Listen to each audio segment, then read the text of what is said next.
Namomroblema ngayon ang Pilipinas dahil sa brain drain dulot ng patuloy na pag-a-abroad ng mga talentado at kwalipikadong manggagawang Pinoy para sa mas mataas na sweldo at mas mabuting pamumuhay sa ibang bansa. Sinabi ni Vicente Leogardo, Director General ng Employers Confederation of the Philippines o ECOP, na ang pagre-resign ng 25 piloto ng Philippine Airlines noong nakaraang linggo para sa mas mataas na sweldo sa ibang bansa ay nagpabago sa dati ng pananaw sa mga overseas Filipino workers o OFW bilang mga katulong, construction workers at mga seamen. Kabilang nga niya sa mga English proficient talents na umaalis sa mga tanggapan ng gobyerno at mga pribadong kumpanya sa bansa para mag-abroad ay ang mga sayentipiko, inhinyero, doktor, IT specialist, accountants at maging mga teachers. Noong nakaraang taon ay umabot sa $17.3 billion ang naipadala ng mga OFW sa kanilang mga kamag-anak sa bansa.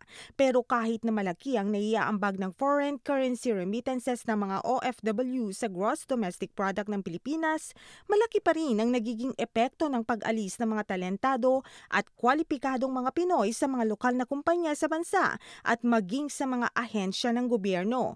Kabilang ang pag-asa sa mga ahensya ng gobyerno na nagdaranas din ng brain drain matapos umalis ang kanilang 24 na qualified meteorologist para rin sa mas mataas na sweldo sa ibang bansa. Ramdam din ng Department of Environment and Natural Resources o DENR ang brain drain matapos mawalan ng 83 geologists sa nakalipas na 3 taon. Para sa iBalita, ako si Rachel Jonedo.